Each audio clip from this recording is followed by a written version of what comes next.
and we will present it.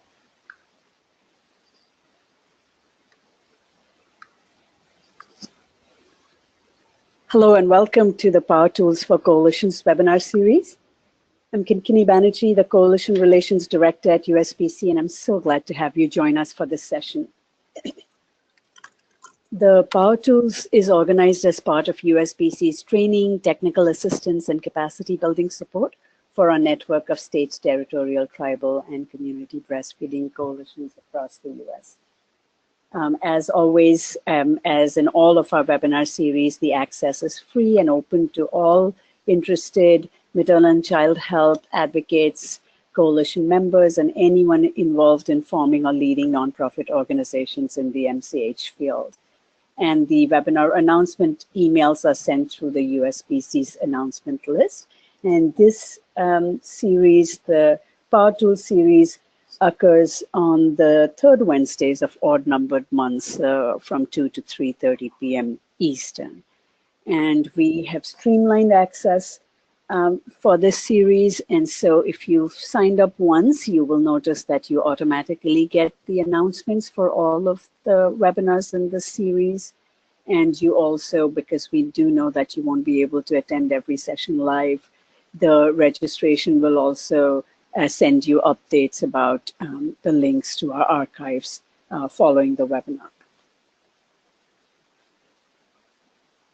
All of our webinar materials are on the Power Tools page on our website. So it's www.usbreastfeeding.org/powertools.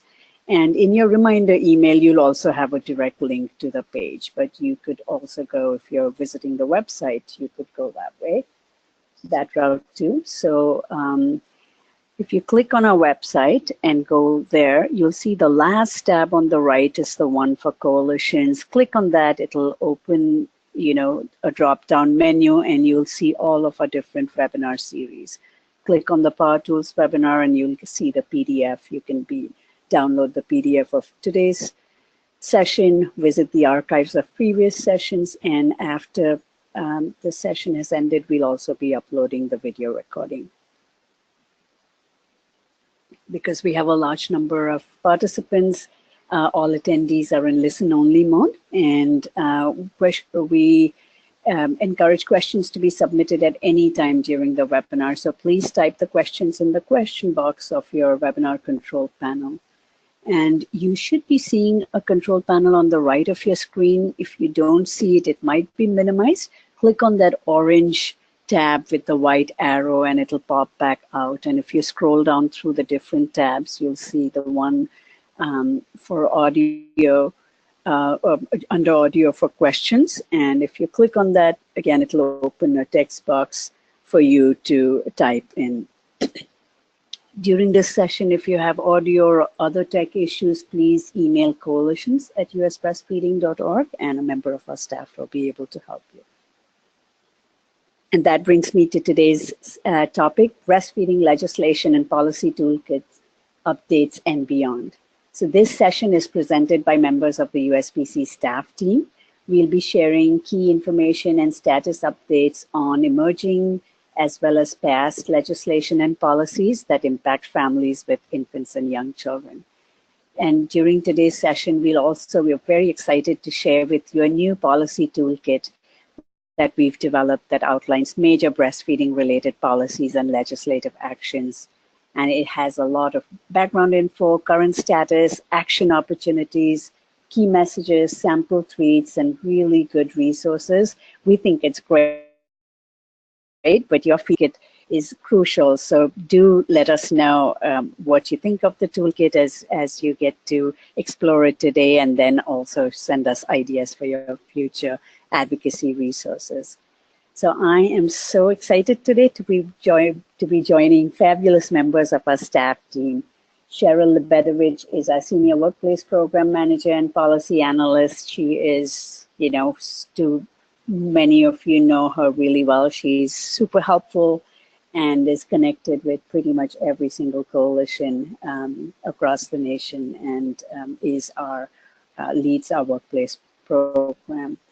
Sarah Walls is our program and campaign coordinator. She's a resident techie, works a lot with, used to work in her earlier iteration with our member relations, national member org reps.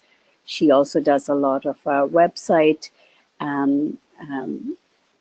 development and tech, and is a fabulous writer. So we're very glad to have Sarah on our team. And I will be also joining Sarah and Cheryl in providing the policy and ledge updates for today. And after we are done with our updates, we'll be joined by Lynette Anigbo, our development and evaluation coordinator, again, who is no stranger to coalitions. She's done a lot of sessions with us on communication and social media. Lynette will be sharing some new offerings for capacity building. And then Dinesh Schmidt, our member relations and operations manager, will be also giving us some exciting updates on what's to come for coalition. So you all know Dinesh as a senior coalitions coordinator, and Dinesh is in her newly minted role as member relations and operations manager. So very thrilled to be joined by members of our staff team. I'm going to turn it over to Sarah now to give us a little bit of an overview of today's session. Thanks, Kini. So we have a pretty stacked 90 minutes ahead of us today. First, we're going to spend a little bit of time on policy updates, which will include, we sort of split it into talking about three major topics that we're identifying as sort of key levers for change that either have imminent action or pending action for breastfeeding advocates to take, which will be to talk about the budget, dietary guidelines for Americans, and some comments on that, as well as Healthy People 2030. We'll also talk a little bit about current legislation that we're tracking, just like do a super quick overview of each bill and why we like it and where it's at, as well as talking about what's on the horizon for us in the future for breastfeeding legislation this year. Then we'll launch into launching our breastfeeding legislation and policy toolkit, and I'll walk you guys through what it is, where it is, and why it is, I guess. And we'll have a couple of polls for you then, just to get some sort of immediate feedback on your advocacy work, as well as sort of like your advocacy wants and needs. So after we ask you some questions, you'll have a chance to ask us some questions when we open up for Q&A. And then, like Kini said, we'll pass it over to Lynette and Dinesh to do some further USBC updates. Great, thank you, Sarah. So, okay, I'll get started with the budget updates. So, as you may know, we've had 5 stopgap measures or continuing resolutions to keep our government funded this fiscal year. So the last one was approved on February 6th, and it expires this Friday, March 23rd. And, Congress needed to pass a final omnibus spending package for the remainder of the fiscal year of 2018, so to avoid the government shutdown. And we had been hoping that there would be a package by Monday or Tuesday, but as you can see that there were several issues that were being worked out in Congress, and so we haven't had a bill. It needs a little bit of time for it to pass, to become by Friday. The House needs to get it. They need to debate, then vote on it. Then it comes to the Senate, which also has to have a chance to do that. And we hear that today Congress is closed because of the snow. So it seems fairly imminent that we might not be able to have the final omnibus bill by Friday, and we'll have a continuing resolution, short-term continuing resolution again. But in the meanwhile, as you know, you've heard from our weekly wire as well as from a policy update that President Trump released his budget 2019 budget, providing a snapshot of his priorities. And we can see that it zeroes out a lot of breastfeeding families will be impacted in a number of ways, but zeroes out CDC's hospital promoting breastfeeding programs. It zeroes out funding for REACH, which is the racial ethnic approaches to community health programs. It cuts down CDC's overall CDC's budget by almost 21% compared to 2017. So we are looking at very, very deep cuts in the federal budget, both on health as well as on social safety net and other programs. So this, again, you can see health reform, tax reform, budget, they all have elements of the tax reform bill that passed had huge cuts to corporations and high income. And that's why we are seeing such deep cuts in the budget to be able to make those tax breaks viable. We had, again, the tax reform bill also took out the individual mandate. So there are many ways in which all of these converge together. So you'll see in our policy update, we have specific sections for this, but a lot of the work that we are doing, we'll keep you updated as and when things happen. So right now, your voice is needed. National WIC Association is working closely with members of the Congress to communicate their funding priorities for WIC. So we have the link embedded in there. There might be a sign-on letter, but please, we'll keep you updated on what's happening, but we really want to make sure that we advocate strongly for WIC funding as well. ASTO is doing a sign-on letter to support funding for the Title V Maternal and Child Health Services Block Grant, because that is, that is facing a big decrease again from FY 2017. So the deadline for that is March 26th. Again, our policy toolkit has the link for you to go and take some action on that.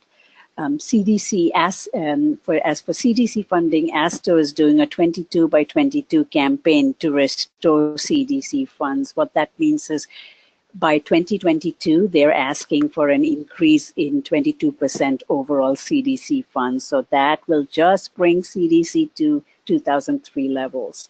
So again, your voice will be needed in many ways in the coming weeks, and we'll be sure to keep you posted on that. Stay tuned for alerts from us, from USBC, as well as our partner organizations that we will share through our communication channels. And then, of course, the ACA breastfeeding support is an ongoing thing that we will continue to ask for your support for. The dietary guidelines for Americans is something that we are closely involved with this time. So every 5 years, the HHS and USDA publish the dietary guidelines for Americans. It's the nation's go-to source for nutrition advice, and a lot of the key policies, especially for federal school lunch nutrition programs, WIC policy, are based on the dietary guidelines. In the past, we've never had the pregnant women, lactating women, or infants 0 to 24 months in the dietary guidelines. And for the first time, the 2014 Farm Bill mandated that, starting with the 2020 edition, that the dietary guidelines are expanded to include this population groups. So right now, USDA has opened, and HHS have opened a call for public comments on topics and supporting scientific questions that we need. And USBC is working with a number of our member organizations, APHA, AAP, National WIC Association, AMCHIP, and others, and working with the NANA Coalition to provide model comments. So you must have seen that in our last weekly wire, but we hope to have some model comments for you ready by Friday. The deadline for this is March 30th. So we'll be asking you to mobilize, copy paste the relevant portions from these model comments, and please submit on behalf of your own organizations as well. This is the first time this group dietary guidelines are being developed for these groups, and we need to make our voice heard. Okay, I'm going to pass it on to Cheryl now to speak about Healthy People 2030. Thanks so much, Kinkini. This is Cheryl. So probably many of you are already familiar with Healthy People. So this is every 10 years. Healthy People sets our 10-year national health objectives for improving the health of all Americans. And both the 2010 and the 2020 iterations have included breastfeeding objectives, which you can find in that toolkit. And there are objectives that are focused not only on breastfeeding rates, but also on the breastfeeding support factors that impact breastfeeding families, or at least a couple of them. And Healthy People 2030 is now in the middle of being developed. So we know from the meeting materials that have been published that they are planning to actually reduce the number of objectives by half, and that they're paying particular attention to the quality of the evaluation measures. So we really want to make sure that, the breastfeeding field is geared up to make sure that we're making the case for why continued inclusion of these breastfeeding objectives is so critical for the health and well-being of our nation's families.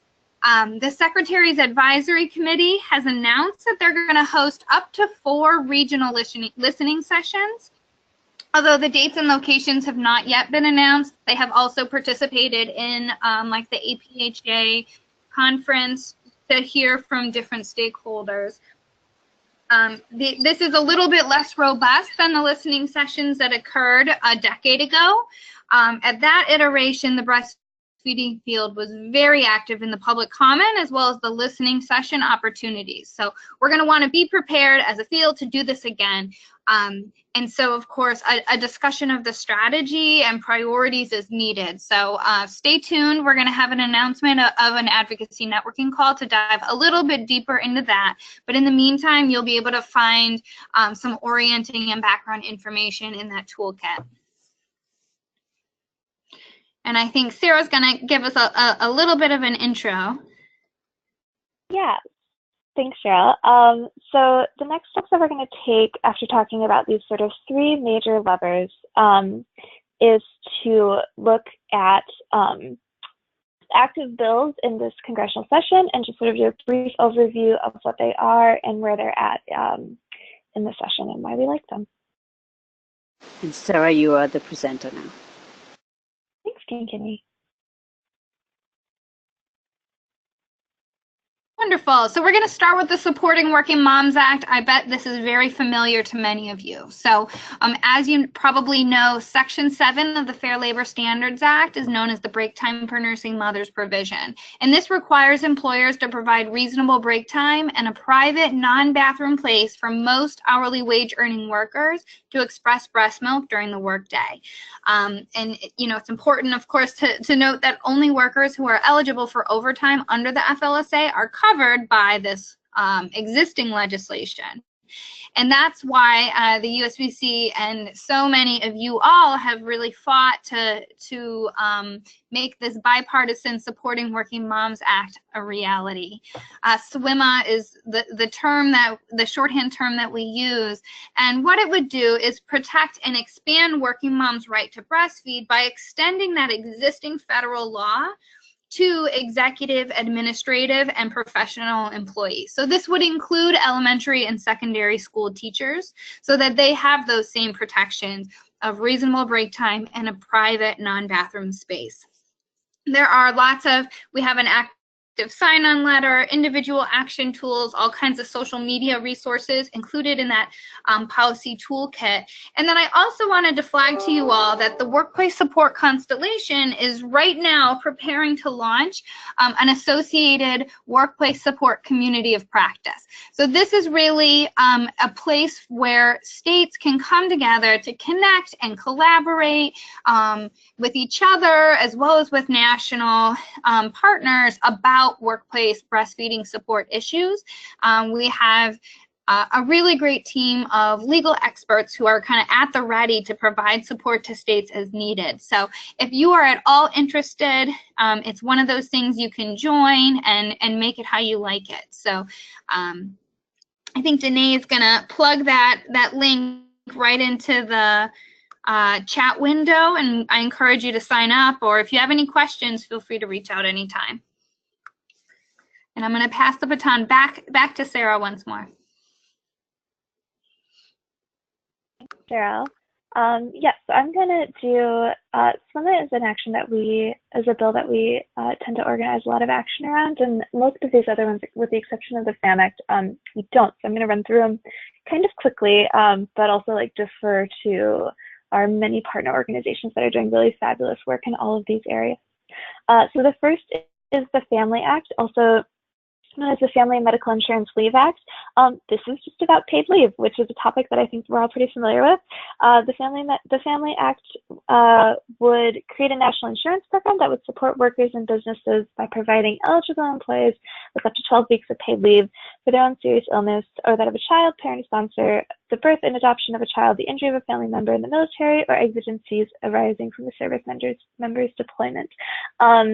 Something that we love about paid leave is that we know that paid leave is a really important aspect for breastfeeding rates and breastfeeding success. And in our toolkit, we have a lot of individual action opportunities for folks to share their stories of successful or unsuccessful paid leave, as well as take action and speak with their congressional representatives about it. The next one is the Pregnant Workers Fairness Act, which is all just about accommodations for pregnant women and requiring employers to make reasonable accommodations, such as just a minor job modification that would allow pregnant women to continue working and prevent them from being forced on leave or out of their job. Additionally, the Healthy Families Act looks at guaranteeing workers can earn paid sick time to stay home and get well when they are ill, care for a sick family member, seek routine medical care, or seek assistance related to domestic violence. The breastfeeding connection here is that, first of all, that like having access to paid sick time can also mean having access to preventive care, which includes breastfeeding support and breastfeeding counseling. The FAM Act, or the Friendly Airports for Mothers Act, is an action that is a bill that we do a lot of action around. This is the bill that would require large and medium hub airports to provide a private non-bathroom space in each terminal for mothers to express breast milk.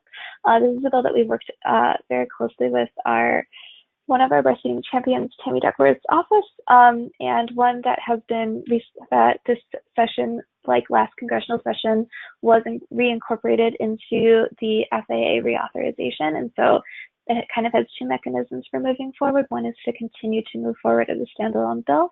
The other one is to move forward through FAA reauthorization. And finally, the Fairness for Breastfeeding Mothers Act is an act that would require that certain public buildings that have a public restroom also provide a lactation room, which is other than a bathroom, that is hygienic and available for use by a member of the public.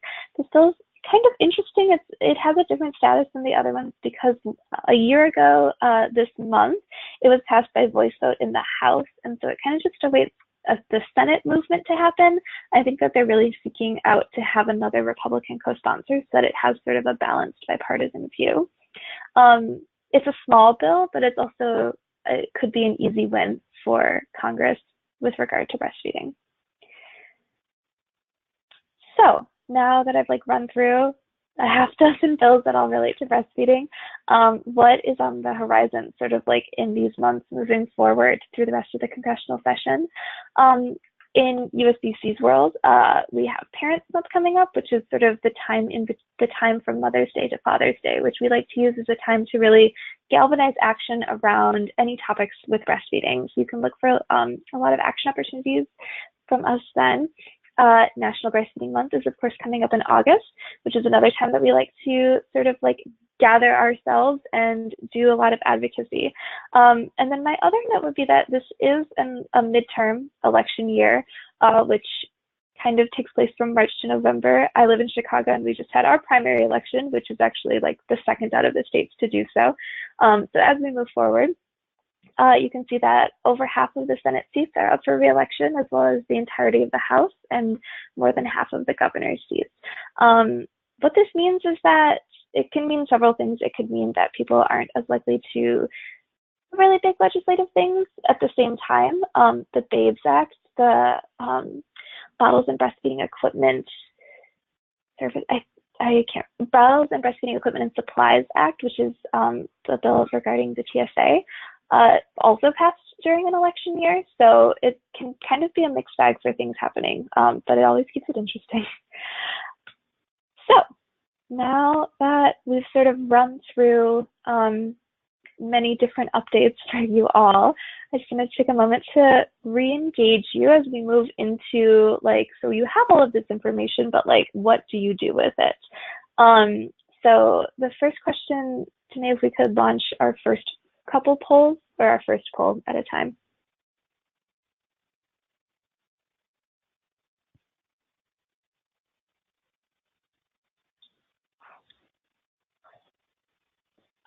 So our first question is, where do you want to focus your advocacy efforts? And this can be any of the above. It's just a curiosity, actually, of like, is your focus for advocacy nationally? Is it at your state level? Or is it locally, inside of your community or your town?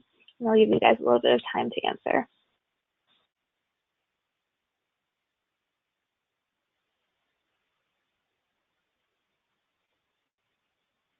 Okay, I'm going to go ahead and close the poll in about 5 seconds. So if you haven't voted, please make sure that you put in your vote.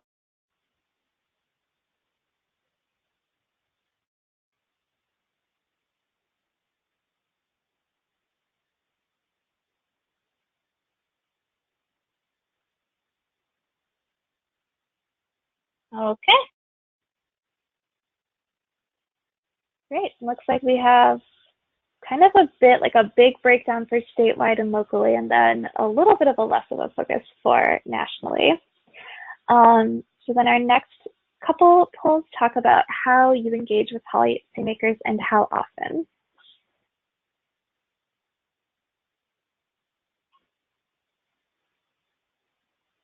So our first question is just, have you ever tweeted at a policymaker?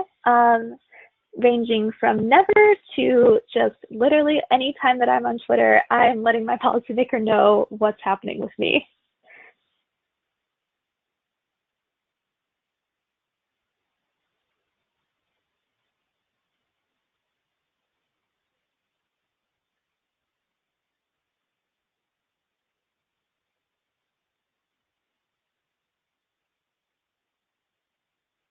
Okay, we're going to give about 10 more seconds for you to go ahead and put in your vote.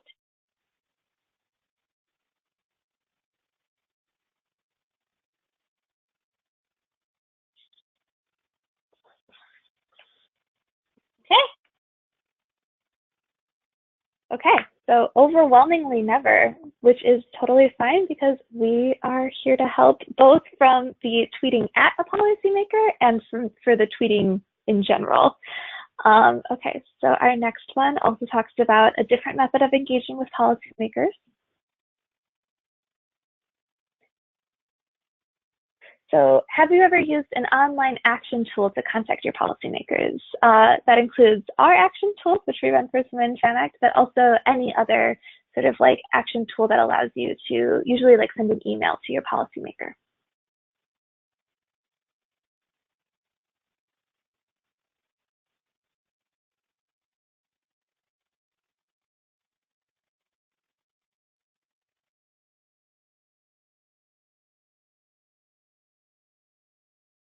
Okay, we're at about 60% of attendees voting. I'm going to give you about 10 more seconds to go ahead and put in your vote before we close the poll.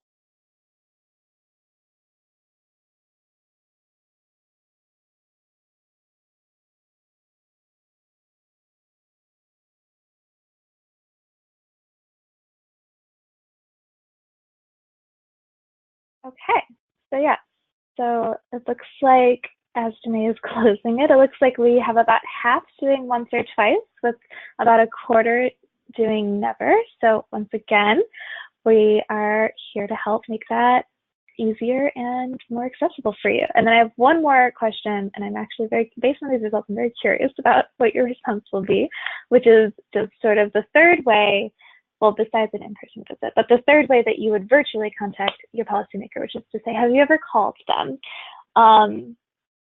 Yeah, that's a thing that I personally, as a millennial, like would have never done until this year, and all of a sudden I found myself constantly calling my representatives and senators until they really did learn who I was, or their poor interns learned who I was, who answered the phone.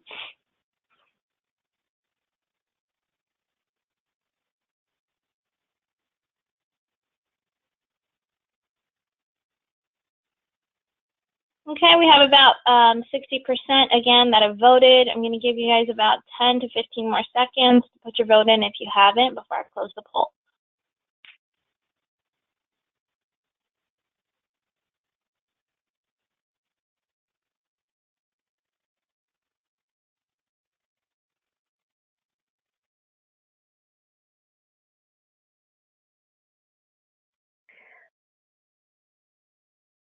Okay, cool. So we have like, I'm terrible at mental math, but fortunately this breaks on the numbers for me. So it looks like we have like an exact 43-43 split between never and once or twice a month, or once or twice ever. So that is also totally fine. And once again, we are like ready and excited to help you guys out with this. So as you can tell probably by our front half of this webinar, we do a lot of just like monitoring and gathering and partnering and collaborating. That is like really our thing, especially when it comes to breastfeeding legislation and policy. And earlier this year, when we were getting ready to present our membership meeting, we were thinking about just how can we, instead of only presenting on slides every so often or having advocacy networking calls, how can we instead make this a tool that our field can use for themselves? And that's when we came up with this toolkit, the Breastfeeding Legislation and Policy Update for the 115th Congressional Session. So what this is we have taken, you'll see every topic that we talked about here in the table of contents, as well as some ones that we didn't touch on, Chip and McVie, just for time, as well as the Fair Labor Standards Overtime Act rule regulations. So that is a mouthful that does not have a very good acronym. So we took all these topics and we broke them down. We talked about the background. If it's a bill, we talked about how many times it's been introduced in previous sessions. We talked about what, like if it is, for example, with DGA, we talked about what DGA even is. And then we update you on the current status. We talk about what the action is that we need. Is it a bill that we want to be passed? Is it a public comment period that we know is going to open? Is it a public comment period that we're monitoring for it to open? Then we broke that down with individual action opportunities from us and from our partners that we know about, as well as organizational action opportunities. We are lifting up key messages for you to use when you speak with policymakers, or when you speak with other advocates, or when you're educating other people about these topics, as well as lifting up social media posts that you can tweet at your policymakers. Where is it? So we've made a landing page for you guys. It is here. You can download the current version, and it also includes links to USBC resources that we have lifted up inside of the toolkit as well. Finally, I think my final words about it would be, before I sort of close out, is that we don't know everything. We want to. We don't know everything, but we wish we did. So we invite stakeholders, including all of you, to submit additions and edits to the policy toolkit by contacting us by email. We're looking for resources, so maybe like fact sheets that you've seen or other things like that, as well as action opportunities. So that could be a phone script that has come that you've developed for calling, as well as you know, an action tool for contacting, or sample tweets that you've seen from your organizations, to be able to lift those up inside of the policy toolkit and sort of spread the information over to the field.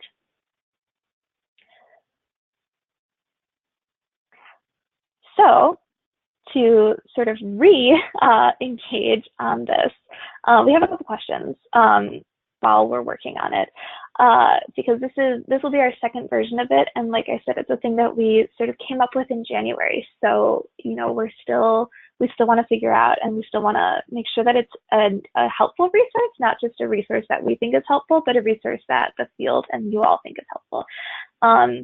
So I'm going to pull you again, and then once I'm done asking you all my questions, then you can ask us all your questions. So our first one is to talk just about the format of how it is. Oh, sorry, reversed. The first one is to just talk about like what other types of policy and advocacy resources you'd like to see. And once again, it's that she's all that applies. So if you're looking at this list and you're like, literally every single one of these is something I want, then let us know.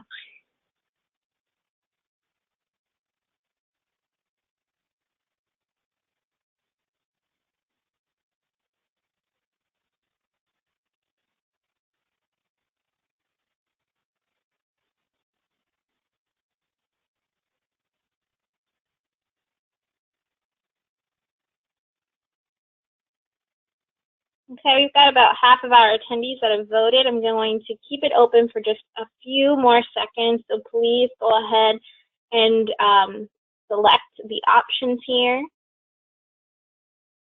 I love that I'm seeing more materials about contacting policymakers as well as more social media, because we're excited to. My hope is that if we were to pull you all again in like a year or even in like 6 months, that you would all answer that you tweet your policymakers all the time. Mm-hmm. Okay, I'm going to give you about 5 more seconds, and then I'm going to go ahead and close the poll.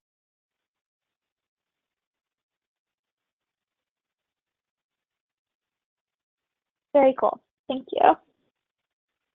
Okay, so I believe our next one is about this toolkit itself and its format.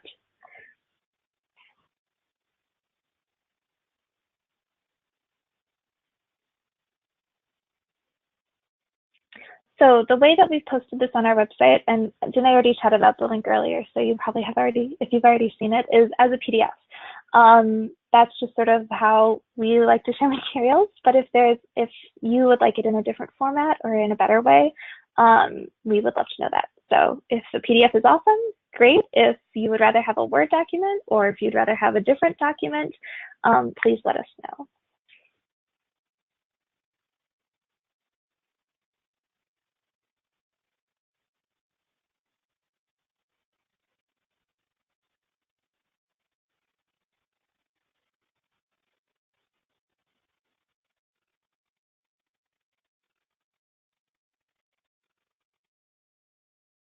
Okay, I'm going to close it in about 10 seconds. If you haven't voted on which version is the best to receive the toolkit, please make sure that you go ahead and cast that.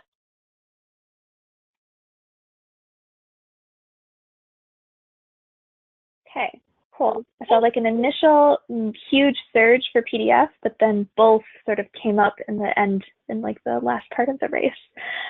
So that's definitely something that we can make available. I think our next is to talk about submitting submissions and updates. So we have just sort of opened it as asking for a Word doc, or sorry, we have opened it as just asking you to email us. If you would rather fill out a form or do it a different way, we would like to know. So.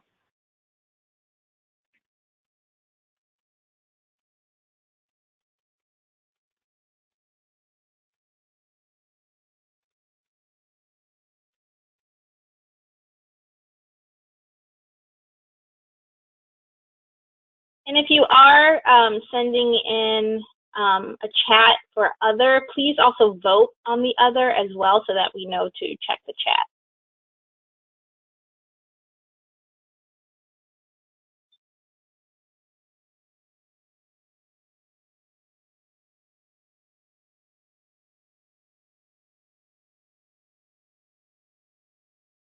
Okay, I'm going to give you about 5 more seconds to go ahead and cast your vote on how you'd like to submit submissions and updates.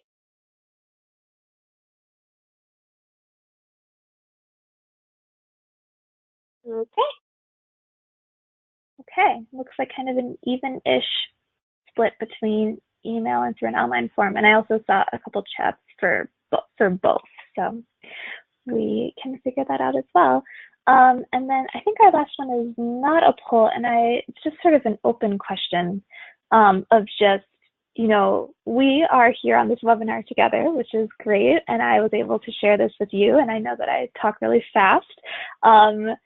So thank you for sticking with me. But so the next question is, what can we create to help you share this with your networks? Is it to send you maybe like a template email that you could use to promote it to your network? Is it to send out sample tweets that you could use? Or any other type of way that we could make this access even more open beyond just the folks who are here with us and the folks who are on our email list? So how can we spread this further into the field? We would love to hear any ideas that you have for that, so that we can just open this even more. So I'll just give us maybe like 30 seconds to let us jump in to that while we open up for questions.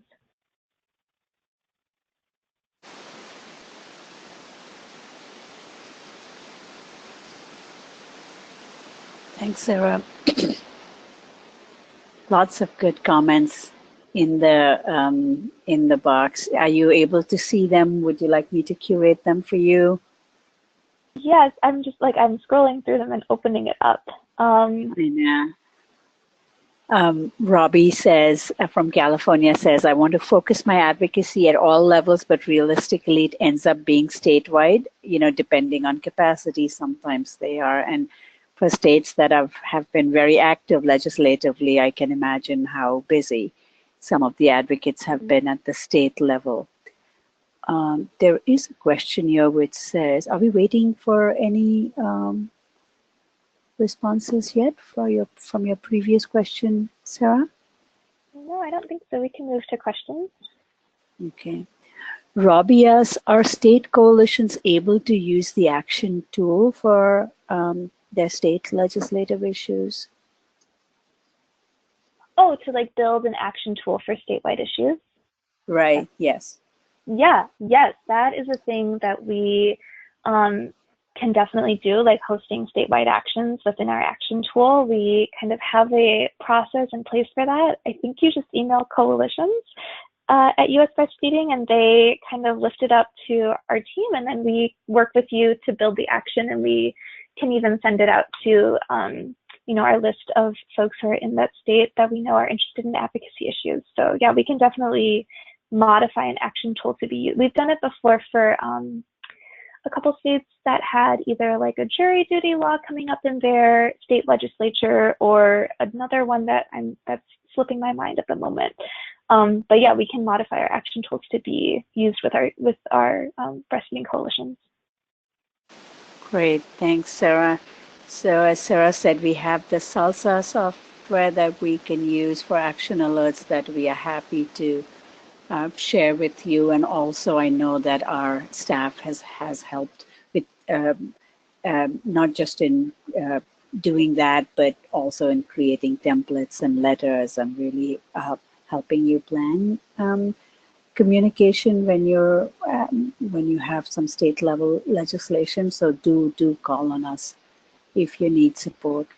Anne says, in light of the Facebook Cambridge Analytica fiasco and more people becoming social media shy, will it be likely that people will be avoiding some advocacy tools because it requires data sharing, and that, I much more prefer using emails or making phone calls? That's a good, very good input. Yeah. And given, what the current temperature is. I deactivated my Facebook the other day because I was like, I'm out of here. No, thank you. I'd also invite if Lynette wants to, has any thoughts on this as well. I know that social media is also majorly her game. Not to pull you in before you present. For that, I would say also that I don't know if we, tweeting your legislator is a thing that we do a lot. I think that the cool thing about the toolkit is that it sort of has all of the different options for what you want.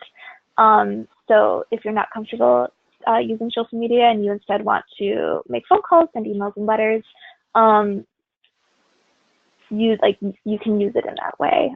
But yeah, that is a really, really great question, and a point that I I've thought about it for my personal life. I haven't thought about it quite so much for like the advocacy life yet. But it is interesting because I have seen the other comment too down later that that like legislators have said that like phone calls are best, and I definitely, I mean, they're the for a person like me who works from home, they're definitely kind of like a, not scarier, but they're more of a commitment. It's like a person-to-person moment, but that's also why they're powerful. And we have definitely begun to, in our like conversations as our like advocacy and policy team, to talk about how like we could start providing phone scripts, and how we could start providing, instead of doing action days, to do call-in days, and seeing how that would maybe be an effective way to like stir up some change as well. Thanks, Sarah. And that ties in really well with Nancy's question, which says that, you know, the phone calls are the most effective way. Our advocacy tools still, so would they really having phone scripts and talking points are what would help her most with our policy toolkit. Mm-hmm. Nice. Debbie Heffern, thank you. She's Debbie says that, you know, the organization of the toolkit is helpful in ways we can find them when the topic surfaces, right? So, yeah, as you see, we have those sections, and sometimes we have started a new series of policy updates as well, where there's something that's urgent in the big federal level that we send out a policy update just on that, but also through the weekly Wednesday wire, when we have an action, we'll include it there and probably link it to the toolkit too, with section of the toolkit as well. So Sarah, Cheryl, Lynette, feel free to, you know, augment. Yeah, I think the cool thing about it is like we have like the one that springs to mind is just sort of like it's, I think that it, and I've used it actually like since January as sort of like a great on hand kind of like quick resource for like, what is this thing again? Which is a question I ask a lot in our work, is like, what is that again? And one that kind of brings to mind is actually the one that we didn't present on today, which is the overtime rule, which we didn't present on because there's no real update because it was reversed with the new administration. But if anyone ever had questions about it, or you were just like wondering what the impact is on breastfeeding, that information is there, and you can just really quickly peek at it and then go back to whoever you need to answer anything, anyone who has questions about that. Yes. Oh, I'm scrolling through all of the answers that you guys chatted in about ways to share different ideas, and it's really exciting. I'm very excited for us to like take this in and then reinterpret what we have and like relaunch it.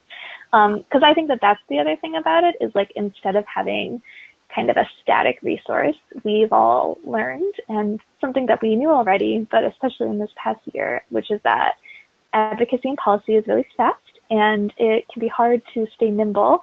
So instead of trying to make something that isn't nimble feel like flexible, we instead try to create something flexible. So our intention is to be able to update it every couple of months and relaunch it, and have it be a really useful resource that is up to date as best we can for all of you. Right. Yeah, absolutely. Thanks, Sarah. Such great input now coming. Jocelyn says that it would be great if you could insert some informational videos, JPEG and photos. And Jocelyn, yes, we do want to add some photos into the toolkit, but you'll see in the first page we have a lot of links to our story, picture gallery and things, right, Sarah? Again, am I so? Oh yes, thank you for the USBC resources page. I would say is actually kind of like a toolkit in itself. Not to like overuse the word toolkit, but it is basically we've collected all of this sort of variety of resources, which include state fact sheets that we developed for a Welcome Congress event at the beginning of this session, and our photo galleries and our webinars and our online learning communities, and put them all in one place so that you can kind of access any part of our work kind of in a really easy way. and find either like co-collaborators or build your own advocacy packet all in one place. Great, thank you. And then Amy, a great point, Amy Resnick from Maryland, that we really need to have folks at all different stages with their comfort with advocacy. So having a lot of sample letters and sample scripts. And so for those who haven't done this much, we can really make this less onerous on them. So absolutely, good point. Well taken. Editable PDFs or Word documents are good, so you can copy paste any portion of this toolkit and use it for your own, customize it for your own state advocacy purposes as well. Very cool. Yeah, thank you all. I think, there are many more things that we could talk about, but also we have some more updates from Danae and Lynette to share. So I think maybe we can move on. But like we said, email us at advocacy. That Cheryl and I both can check that. And we're happy to hear more ideas or more just thoughts about the toolkit as well. So thank you all. Great, thank you.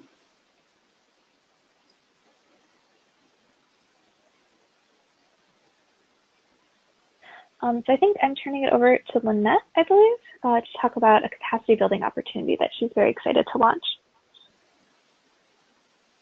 Yes, thank you. I think we can go to the next 2 slides. So I am really excited. We are going to be launching a downloadable booklet, and we're going to start 2 different 4-week programs. The 2 4-week programs won't be launching at the same time, but I do want to present both of them because we are trying to figure out which one you all would want to engage with first, if either. And part of the reason we wanted to present this is to give you an idea of what that structure would be, so you could make an informed decision. And I think the polls really helped me understand and got me pretty excited about the possibilities. But as we build out these programs, we want to make sure that they really fit your needs. So next slide, Sarah. So the first one is a downloadable interactive booklet called The Who, What, When, and Why of Social Media. It's going to be released April 20th. And it's I designed it to help you understand the possibilities of each platform and get to the heart of what your organization actually needs in terms of a social media presence. So a lot of times people, sometimes people will say, well, do we need a Snapchat, and so what does that even mean? And so the booklet is designed to break down what are each of these platforms predominantly used for, what are the pros and cons of each of these things, and then taking you through some questions to figure out who is your audience. I think one of the questions that came up earlier was about, I think someone said we would like to focus on it at a different level of advocacy, but we really focus, I think it was on state advocacy. And as soon as I heard that, I thought, yeah, that's fine. I think that when you are thinking about advocacy, it's, people say we want to reach everyone, but really if you try to target everyone, you're not going to get anyone. So drilling down into what do you actually need and what does your audience need, and where can you match those two? What does your audience needs and what does your audience need, and how can you match those 2 things so that everyone is better off. So we're really excited about that. And the next thing we're going to have, Sarah, if you can, next slide, we're creating 2 4-week programs, and the format of this is really exciting because it's going to be webinars that you can just listen to whenever you want to listen to them. So you sign up for the program, and it'll say, so the first program is newsletters with MailChimp, and the second one is managing Twitter with Hootsuite. And so for the MailChimp, we're actually going to go in and you can see the 4-week breakdown. of, we'll actually be going into MailChimp and figuring out, okay, how do we set up an account? How do we figure out just the basics of a newsletter? What do we need to put in there? Why, when, what are our categories? How do we manage our systems for getting information and disseminating it? So deciding what categories it's going to go in. And then, you know, go through the entire process. So what we'll do is that at the beginning of every week, there'll be a video that you can watch and another downloadable little mini booklet that you can work through. And then we're also going to have a group session that you can sign up weekly to talk to your fellow participants in the program. And then I'm going to have open office hours scheduled with a software called Calendly. So you're definitely, you know, it's going to be everything that, you know, we think, you know, based on the programs that we've done before, the things that are going to be helpful for each of you to get group experience and also the individual experience at your own pace. And we thought it would be great to pre-record going through each week so that you can watch it on your own time, because we also understand that many of you are busy doing other things. And so based on the polls, I'm thinking managing Twitter with Hootsuite might be a really great one. And so I haven't decided which one is going to go first, or because I really want to make sure that we understand that there is a desire to go through each of these, but we are, I mean, the programs are in the midst of being created so that when we launch the booklet April 2nd or April 20th, I can also launch the start date of the first program. So we're in the process of doing that, and we're excited about it, and we hope that you're excited about it. But if these are not topics that you're interested in, please let us know, because we can do something else. And we would much rather do something else than create something that you don't need. Yeah, so that's from what I got. Thanks so much, Lynette. I think next up is Danae.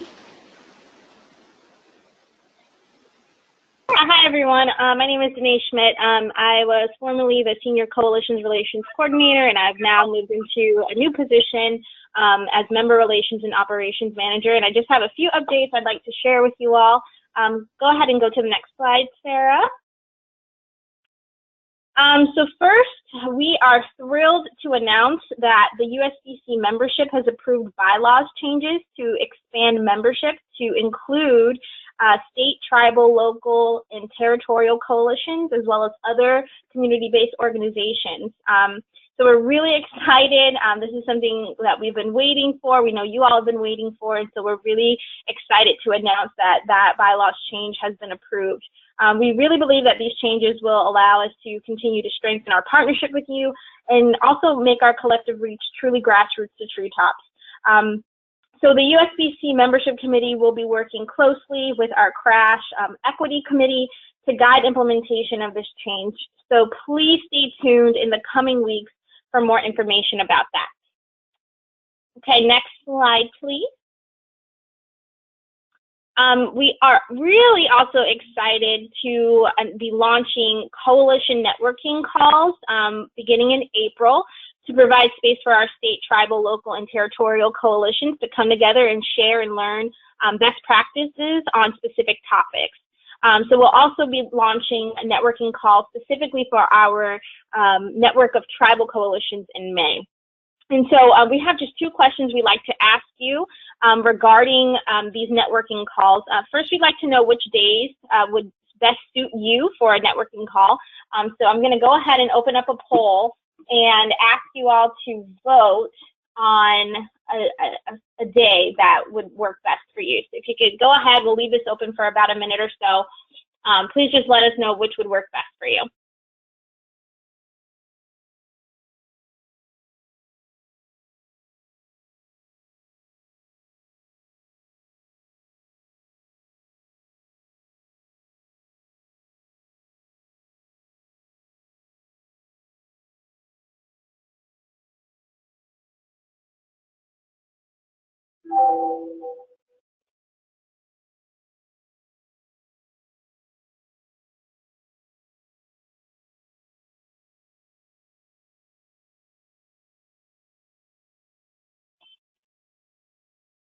Okay, I'm going to leave this open for about 10 more seconds. We have less than half of the attendees in, and if these options don't work, if you would like to chat something else, we'll be happy to consider that as well.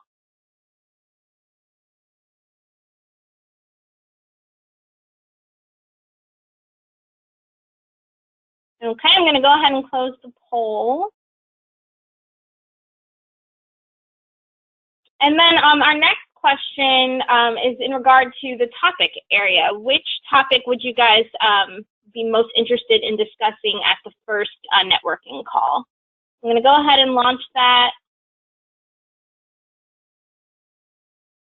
So we have a couple of options here: advancing public health infrastructure, coalition leadership and governance, advancing health equity, diversifying funding for coalitions, and prep for the National Breastfeeding Coalitions Conference.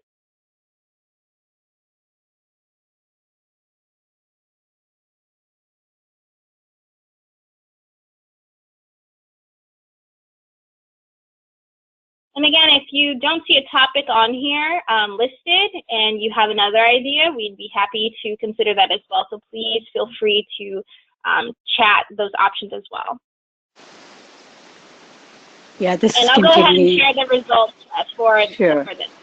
Great. Yeah, thanks, Danae. And I just wanted to share that, in the past, we used to have the regional networking calls after the 222. We've had other smaller networking calls for smaller groups of coalitions, but we really want to do this on a regular basis where there's a standing time. Whoever wants to come in, there's opportunities for peer sharing, what's happening in your regions. We will have options for breakout groups if people have different things. And we really want the agenda and the topics to be driven by you so that we come there and use that hour to discuss things that are of relevance and importance to you.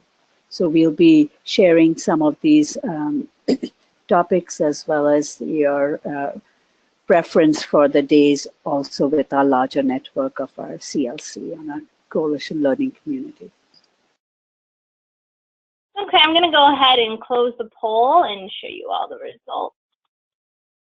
So it looks like most people would like to discuss advancing public health infrastructure on the first networking call, and we'll also leave it open to bring up other topics as well.